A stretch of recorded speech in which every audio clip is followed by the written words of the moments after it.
Amigos, vamos abrir a nossa Bíblia, Apocalipse capítulo 13. Como o pastor já havia falado quartas-feiras anteriores aqui, que num determinado ponto do nosso curso aqui de Apocalipse, os assuntos iam começar a ficar mais fortes, mais interessantes e mais diretamente ligados à nossa vida e ao nosso tempo, né? Já foi assim na quarta passada, no capítulo 12, e este capítulo 13 é um outro capítulo muito forte de Apocalipse, muito forte, que tem tudo a ver com o nosso tempo. Quem já conhece, quem já estudou, sabe do que eu estou falando. E quem não conhece, quem está vindo pela primeira vez esta noite, talvez você vai levar para casa uma bomba. O assunto é pesado, né? O assunto é forte, mas é bíblico. Eu até lamento que este assunto tenha caído exatamente numa quarta véspera de feriado, que normalmente tem muitas pessoas que viajam, pela importância do assunto, né, pastor? Mas eu já havia decidido antes de vir aqui, dada a importância do assunto, não daria mesmo para fazer todo o capítulo 13 numa só quarta-feira, até porque ele trata de dois assuntos muito importantes. Então nós vamos dividir em duas partes. Hoje nós vamos estudar a primeira parte do capítulo 13 e na próxima quarta-feira nós vamos estudar a segunda parte. A primeira parte vai do verso 1 ao verso 10 e a segunda parte vai do verso 11 ao verso 18. Então esta segunda parte é para quarta-feira que vem. Hoje nós vamos ficar só com a primeira parte e já tem muita coisa importante nessa primeira parte. Você vai ver comigo a importância deste assunto, especialmente para quem não conhece. Vamos ler então Apocalipse 13, verso 1. Diz assim: E eu vi subir do mar uma besta que tinha 10 chifres e 7 cabeças, e sobre os seus chifres 10 diademas, e sobre as suas cabeças um nome de blasfêmia. Para quê? Bom, muitos símbolos, muitos. Já nesse primeiro verso, praticamente o verso é inteiro só de símbolos. Besta, quem se lembra o significado de besta, o símbolo de besta no Apocalipse? O que significa uma besta? Poder. Um poder. Já estudamos isso. Um poder que subiu de onde? Do mar. Do mar. E mar em profecia, o que significa? Povos, nações. Apocalipse 17:15, para quem quiser conferir depois. Povos, nações. Então vamos começar a entender o que o verso está dizendo. Eu vi uma besta que subia do mar. O que está dizendo? Um poder que emergia das nações. O capítulo está falando disso, de um poder, nós vamos estudar qual é, que sai de dentro dos povos, das nações. E disse que esse poder, ele tinha 10 chifres e 7 cabeças, e sobre os seus chifres 10 diademas, e sobre as suas cabeças um nome de blasfêmia. Eu quero ler o verso 2, que vai ajudar a entender um pouco melhor o verso 1. Verso 2: A besta que eu vi, o que é besta? Poder. Então o poder que eu vi era semelhante ao leopardo, e os seus pés como de urso, e sua boca como a de leão. O dragão deu-lhe o seu poder, o seu trono e grande autoridade. Então vamos também aqui esmiuçar isso aqui. O poder. E aparecem 3 símbolos aqui, que para quem estuda a Bíblia, especialmente o livro de Daniel, não são símbolos estranhos. Quem se lembra? Leopardo, urso e leão. Lá em Daniel capítulo 7, o que representam esses 3 símbolos? Alguém se lembra? O leão, quem que representa? Babilônia. Lembram-se lá da estátua de Daniel? Primeiro, cabeça de ouro, o que era? Babilônia. Lá no capítulo 7, Daniel faz uma comparação da mesma visão, sobre um outro enfoque, e ele compara então a mesma Babilônia com o símbolo de um leão. E aqui ele volta a falar que esse poder tinha semelhança de leopardo, depois os pés como os de urso e a boca como de leão. Leão sabemos que é Babilônia, está comparando esse poder com alguma coisa da Babilônia. Depois tinha pés como de urso. O que o urso representava lá em Daniel? Simbolizava a Medopérsia. E o leopardo? A Grécia. Percebem? Esses símbolos não surgem aqui à toa. Eles têm uma importância. Por quê? Dentro da sequência que nós estamos estudando, depois Babilônia, Medo-Pérsia e Grécia, qual é o império que tomou conta do mundo? Roma. Então aqui tem uma sequência cronológica, tem aqui uma data, um período do surgimento desse poder. Ele não surgiu na época da Babilônia, não surgiu na época da Medo-Pérsia, nem na época da Grécia e nem no século passado. Guarda isso, é importante, a data que esse poder surge. Ele surge no período do Império Romano. É um poder. Agora, interessante, fala de 7 cabeças. Se você for lá no livro de Daniel, não precisa ir agora, pode conferir em casa. Quantas cabeças tinha o leopardo? Quem se lembra? Quantas? 4 cabeças. Lembram-se os 4, o Império Grego se dividiu com aqueles 4 generais, tá? 4 cabeças tinha o leopardo. Os outros 3 símbolos, o urso, o leão e depois o animal terrível, simbolizando o Império Romano, cada um tinha uma cabeça. Portanto, as 4 cabeças do leopardo e mais uma cabeça dos outros animais dão quantas cabeças? 7 cabeças. Por isso que aqui diz que essa besta, esse poder tem 7 cabeças. E lembram-se que do animal terrível de Daniel 7, ele tinha quantos chifres? Lá em Daniel 7, 10 chifres. Simbolizando o quê? Os 10 dedos dos pés da estátua, que significam o quê? As 10 nações da Europa. E aí diz que desses 10 chifres surge o quê? Um chifre pequeno. Então nós estamos vivendo nesse ponto lá da profecia de Daniel. Se você fizer um paralelo, Apocalipse 13 chegou aqui, no chifre pequeno. Então por que ele diz que este poder, essa besta, tinha essas características do leopardo, do urso e da Babilônia? Em outras palavras, ele está dizendo o seguinte: este poder que surge no período do Império Romano tinha características de Babilônia, Medo-Pérsia e Grécia. Se você for estudar na história, qual era a única característica constante destes 3 impérios anteriores? Quem que é capaz de arriscar? O que havia de comum nos 3 primeiros impérios? O pastor tem um anúncio. Perdão, se for aqui o proprietário deste automóvel, CPM 3718 Mondel, está em frente a uma garagem. Se for daqui, nos ajude nesse sentido de tirar o carro de lá, ok? Muito obrigado. Mondel, CPM 3718. Obrigado, pastor. Então, recapitulando, ou reperguntando, qual seria a característica constante nos 3 impérios anteriores? Na Babilônia, na Medo-Pérsia e na Grécia. Se você for investigar, só tem uma característica que era constante nesses 3 impérios anteriores: o paganismo.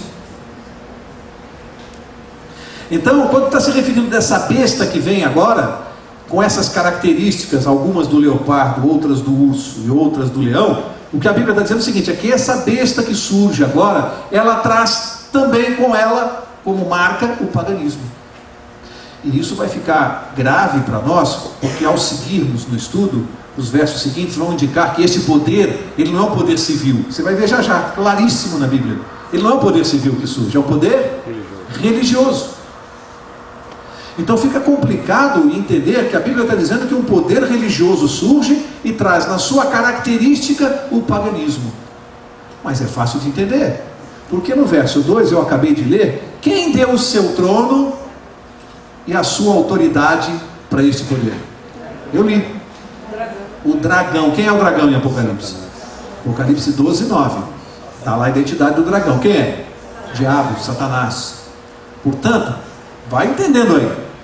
Um poder religioso vai surgir na terra no período do Império Romano. Guarda isso. Não foi no século passado, não foi na década passada. Não fica procurando um poder religioso recente do século passado, porque não é. Ele surgiu no período do Império Romano. Esse poder, amigos, a Bíblia está dizendo que recebe a sua autoridade religiosa do próprio diabo. É sério isso? Porque é um poder religioso. Se fosse um poder civil, mas é um poder religioso, que recebe o trono de Satanás na terra e a autoridade dele aqui na terra, nesse período, tá?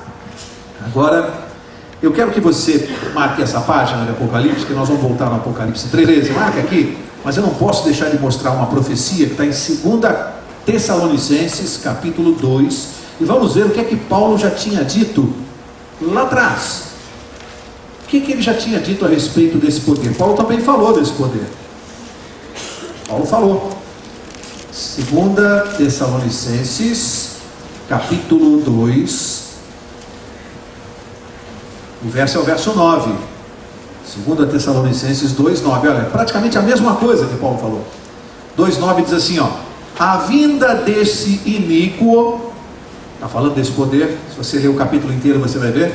A vinda desse iníquo é segundo a eficácia de Satanás, com todo o poder, sinais e prodígios do quê? Mentira. Da mentira. Lembra? Olha o que Paulo está falando. Esse poder surgiria segundo a eficácia de Satanás. Não foi o que Apocalipse falou? Que deu a ele autoridade e prodígios para mentir, para enganar as pessoas, através do quê? Da religião.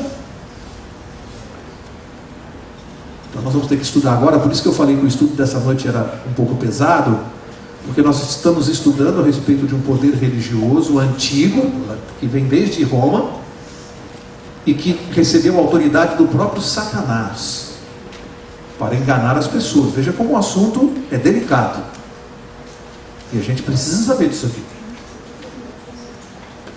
Agora, eu quero dizer a vocês uma coisa.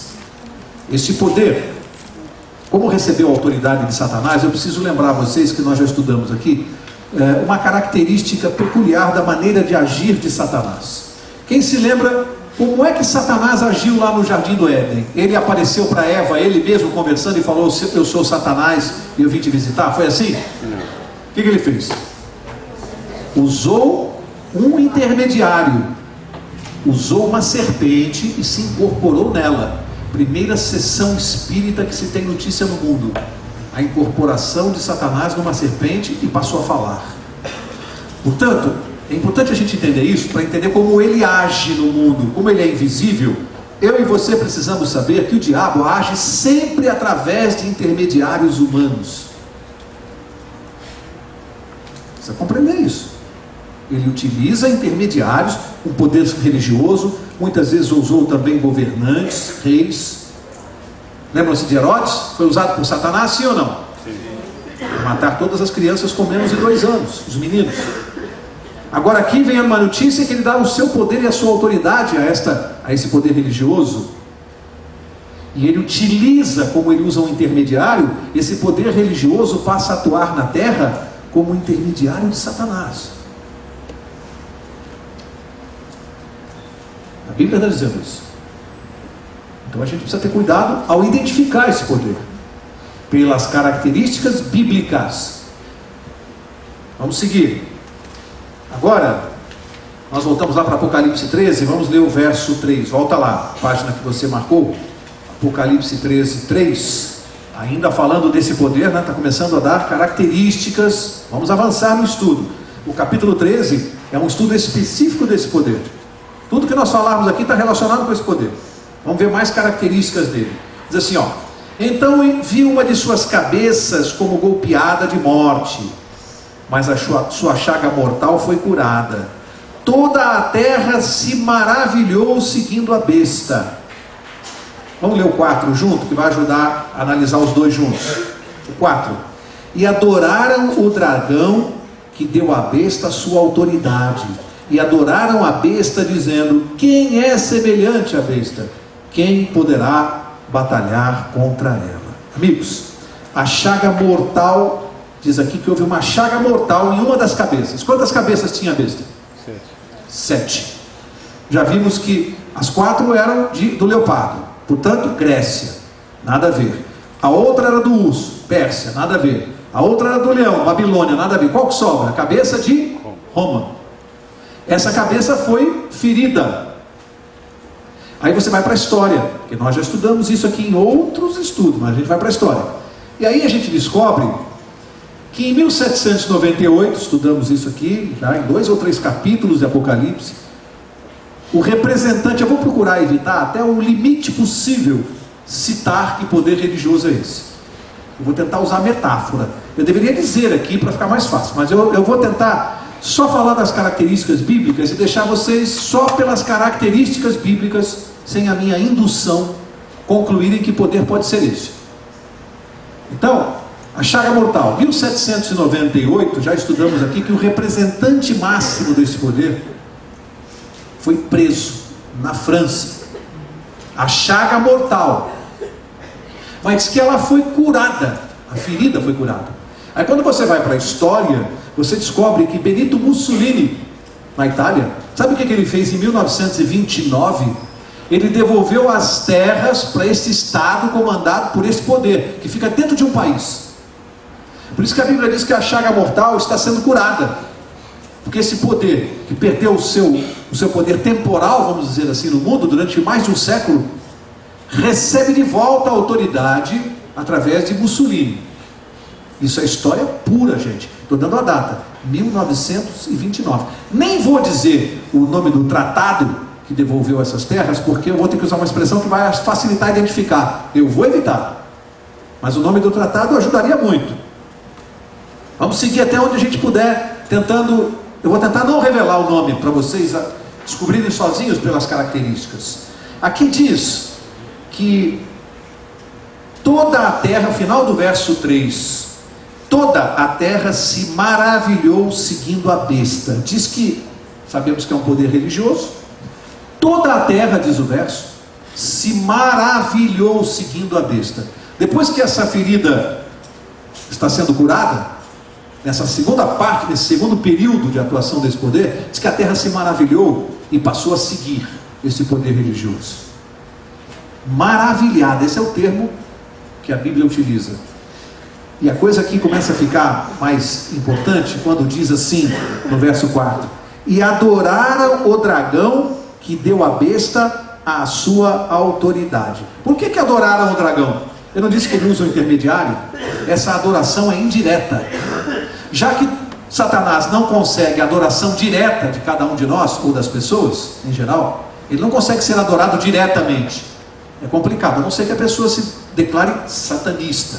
Existem alguns que dizem e professam serem satanistas.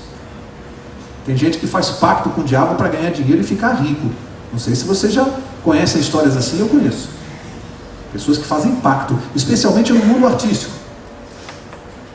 Mas como o Satanás não obtém a adoração direta das pessoas, ele está sendo adorado através desse poder.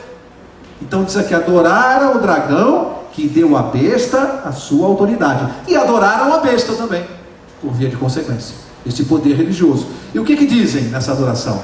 Quem é semelhante à besta? Ou seja, na terra, que poder religioso é semelhante a ela? Quem? E agora vem o desafio dos adoradores da besta. Lembrando que besta aqui é poder religioso. O desafio que eles lançam está no final do verso 4. Olha que desafio. É uma pergunta. Eles dizem: quem poderá batalhar contra ela? Se você está acompanhando o nosso raciocínio e está desvendando que poder só pode ser este, basta você imaginar, tenta pensar no mundo hoje. Pensa, que aqui o desafio é: quem pode batalhar contra esse poder religioso? Quem pode ir contra ele? Tenta imaginar no mundo hoje, se você conhece algum representante de alguma religião, que nenhum presidente da república de nenhum país se atreve a falar mal dele ou ir contra ele. Você lembra de algum poder assim? Que nenhum presidente da república se atreve, não fala mal dele nunca. E a Bíblia pergunta: quem poderá batalhar contra este poder? A terra se maravilhou. Você conhece algum poder religioso que, quando o representante desce do avião, estica-se um tapete vermelho como este aqui para ele passar, porque a terra se maravilhou com ele? Que vem desde o tempo do Império Romano. Mas vem mais características aqui, tem mais coisas aqui. Portanto, os adoradores desse poder lançam um desafio para nós: quem pode batalhar contra ele? Atreva-se a batalhar. Atreva-se a falar mal desse poder na televisão. Você já viu algum jornalista escrever falando mal desse poder? Já viu algum apresentador de televisão criticá-lo? Quem se atreve? Impressionante como é a Bíblia. Olha que profecia fantástica. Ninguém se atreve, porque recebeu a autoridade do próprio dragão. Agora, verso 5. Só um detalhe antes de ler o verso 5, interessante, só um parênteses aqui, um parênteses. Esse poder, como eu disse, recebeu terras dentro de um país e formou um estado dentro de outro. Que eu saiba, é o único caso no mundo. Eu não me lembro de outro em que um estado esteja dentro de outro. Só acontece com esse poder. Interessante que no estado governado por esse poder religioso não existe democracia. Porque nenhum adorador desse poder, nenhum súdito desta religião, vota para a eleição. Nenhum. Não vota. Ele é colocado lá, o que ele determina é seguido por todos os súditos do mundo inteiro, ninguém opina nem pode discordar, é obrigatório. E ninguém vota para colocá-lo lá. Não há democracia.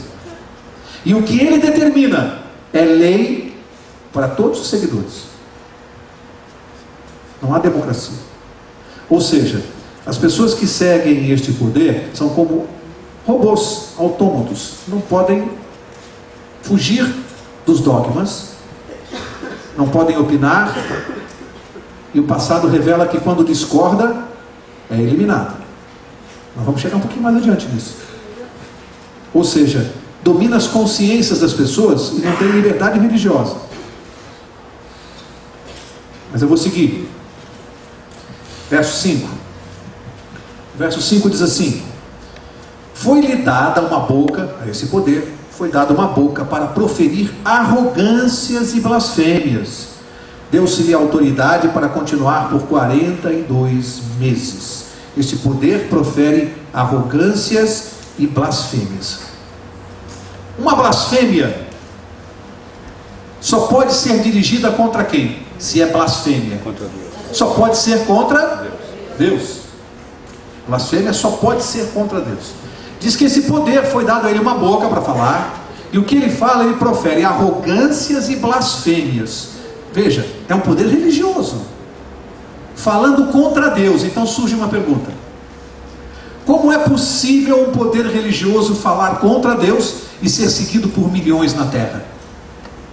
Como é que isso pode acontecer? Como é que você imagina que possa acontecer isso? Um poder que é religioso estar falando contra Deus e mesmo assim ter tantos milhões de adeptos.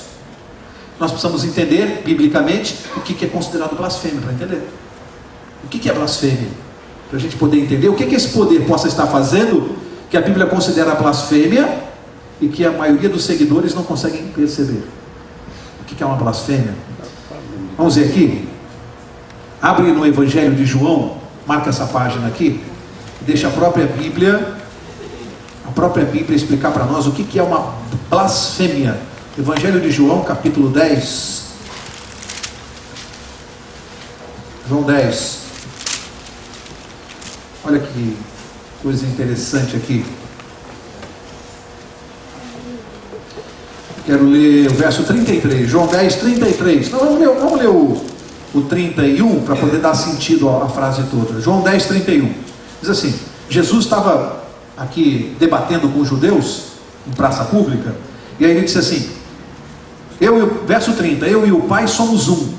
Olha o que Jesus falou para eles: eu e o Pai somos um, uma só pessoa. Quando ele diz eu e o Pai somos um, ele está dizendo que ele é o quê? Quem é o Pai?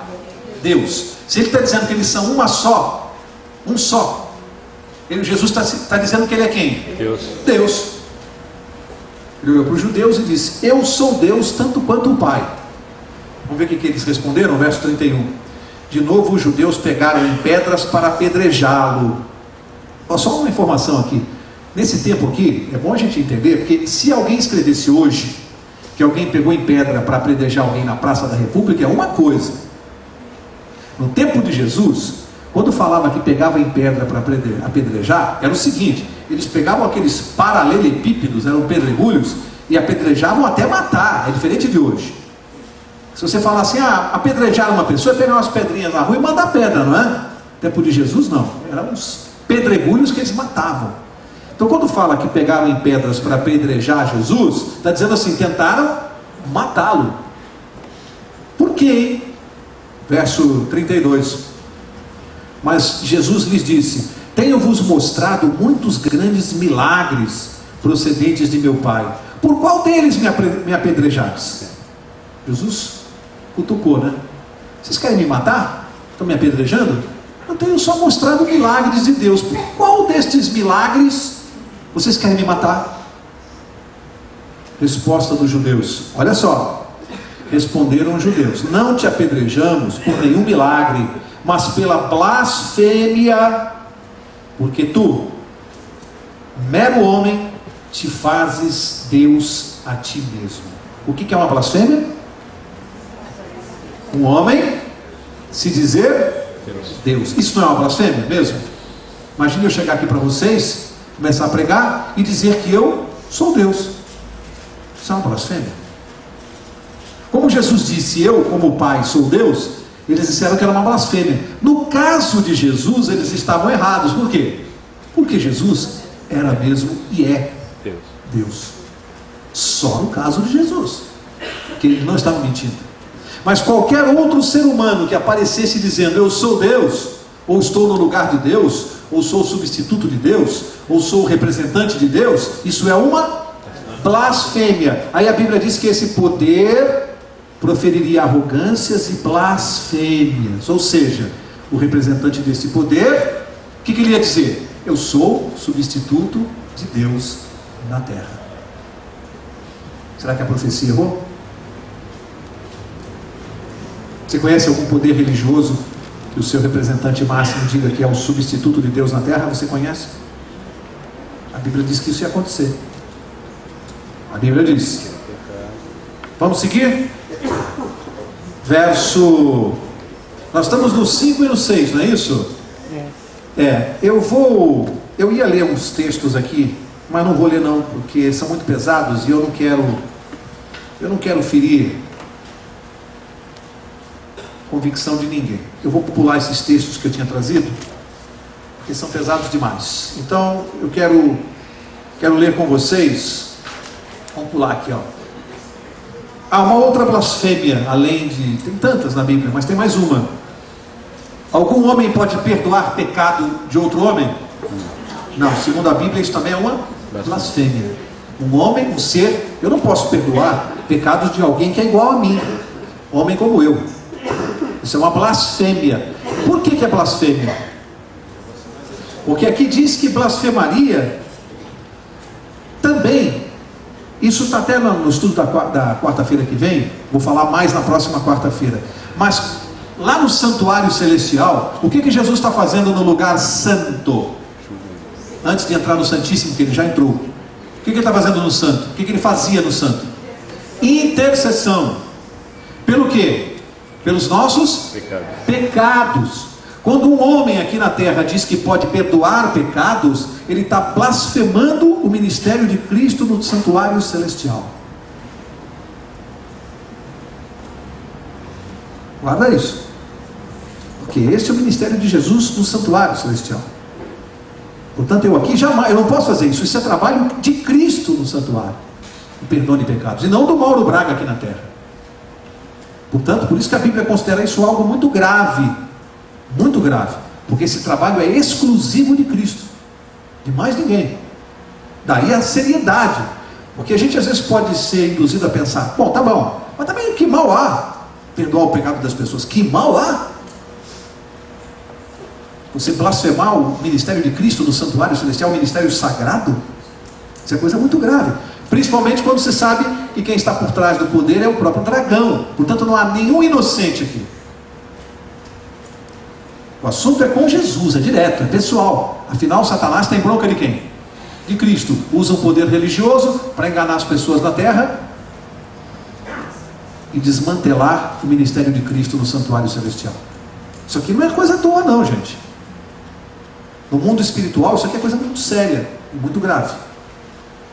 Mas eu quero seguir.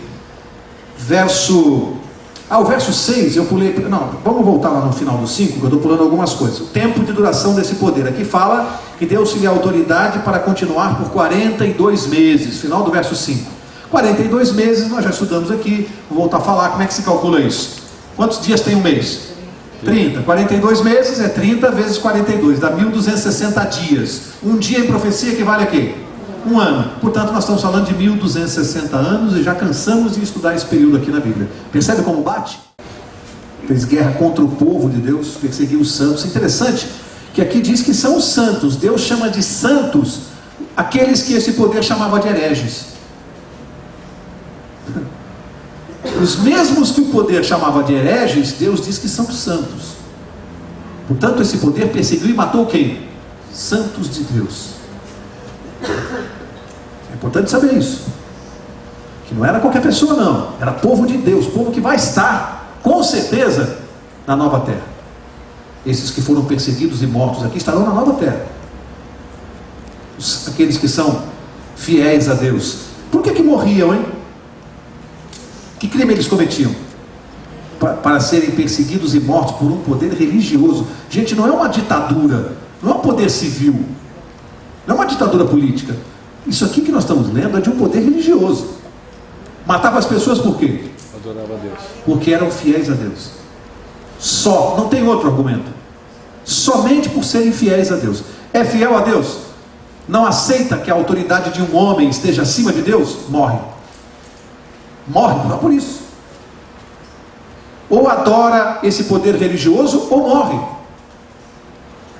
Por quê? Porque esse poder diz que tomou o lugar de Deus na terra. Então ele não aceita ninguém acima dele, nem mesmo Deus. A adoração é devida a ele, a esse poder religioso. Se não adorar, como é que se adora esse poder? Algumas pessoas adoram literalmente, né? Ficam de joelhos, beijam a mão. Alguns fazem isso. E nós vimos, deixa os comentários para depois. Às vezes eu esqueço, né? Quase que solto. Não quero falar. Mas alguns se ajoelham, a adoração é literal. Mas outros adoram de uma outra maneira. Você pode adorar seguindo os dogmas estabelecidos por esse poder, uma forma de adoração. Seguindo as mudanças que esse poder fez na lei de Deus, outra forma de adoração, de prestar homenagem ao poder. Percebem como uma coisa é sutil? Você adora um poder se você seguir tudo aquilo que ele determina. É uma homenagem que você presta. Verso 8. Todos os que habitam sobre a terra a adorarão. A essa besta, a esse poder religioso. Esses cujos nomes não estão escritos no livro da vida do Cordeiro, que foi morto desde a fundação do mundo. Amigos, aqui a coisa é grave. Primeiro, porque está dizendo que todos sobre a terra adorarão esse poder. Isso já está acontecendo? Todos na terra estão adorando? Todos? Ainda não. Significa que essa profecia ainda não está plenamente cumprida. Você quer saber quando é que isso vai acontecer? O cumprimento total. Quarta-feira que vem. Quando é que essa adoração vai se tornar plena? Quarta-feira que vem. Um estudo fundamental. Porque aí nós vamos estudar a outra besta que surge da terra. Vamos descobrir a identidade dela. Lembram-se não? Deixa eu mostrar aqui. Olha o último verso de Apocalipse 12. O verso 18. Diz assim. 12 e 18. O dragão parou sobre a areia do mar. O que é a areia do mar? O que é areia? Interessante isso. Interessante isso. A areia é o lugar onde as águas se encontram com a terra. Não é? A terra vem a areia, vem o mar. É o ponto de encontro. O mar não chega na terra por causa da areia. E a terra não invade o mar por causa da areia. Diz que o dragão chegou, parou na areia. Ponto de encontro das duas bestas. Porque uma surge do mar e a outra surge da terra. Quarta-feira que vem. Não perde. É legal pra caramba. Uma das duas vão se encontrar. Na areia. E nós temos que saber o que nós temos que ver com isso aqui. Que você pode estar deitado na areia, tomando seu banhozinho de sol, um bronzeador, sem saber que as duas bestas estão se encontrando. Quarta-feira que vem. Quarta-feira que vem. Vamos ver o que tem a ver. Porque isso tem a ver com a gente, conosco. É nosso tempo. Nosso tempo. E nós não podemos perder. Precisa entender isso aqui. Porque está debaixo dos nossos olhos, amigos. Nós estamos vendo televisão todo dia, noticiários. Isso aqui está debaixo dos nossos olhos e tem gente que não entendeu ainda o que está acontecendo.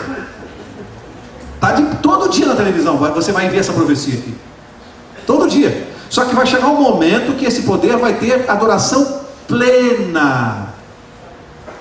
Vai haver uma separação das pessoas no mundo. Somente dois grupos, como sempre foram. Porque tem gente que pensa assim, já me perguntaram isso: Mauro, por que tem tantas religiões? Por que tem tantas denominações? Eu digo assim, amigo, eu continuo só vendo duas. Como? A ONU diz que tem mais de 3.000 denominações religiosas. Eu continuo só vendo duas: os que são fiéis a Deus e os que não são. Os nomes, você pode dar 3.000 nomes. Religiões no mundo só tem duas.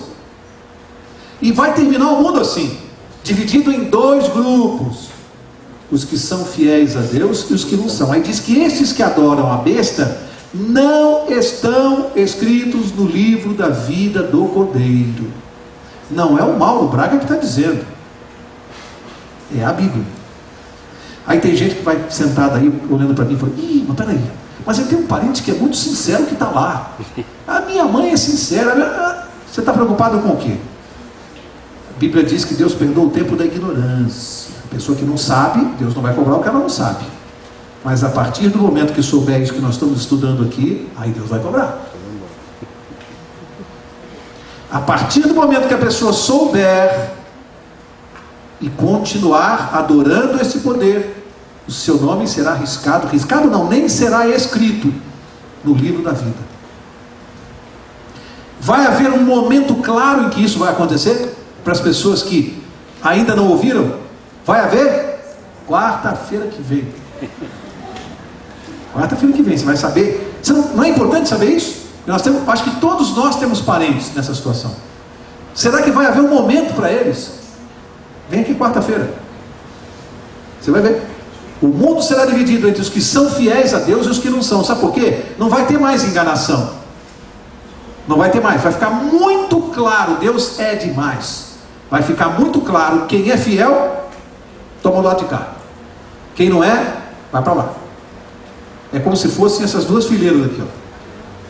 Claramente o povo na terra será separado: povo de Deus e quem não é de Deus. Não vai ter mais esse negócio de denominação. Esquece. É quem é de Deus e quem não é. Esse tempo está próximo de chegar, muito próximo. E nós vamos ver como é que Deus vai fazer isso.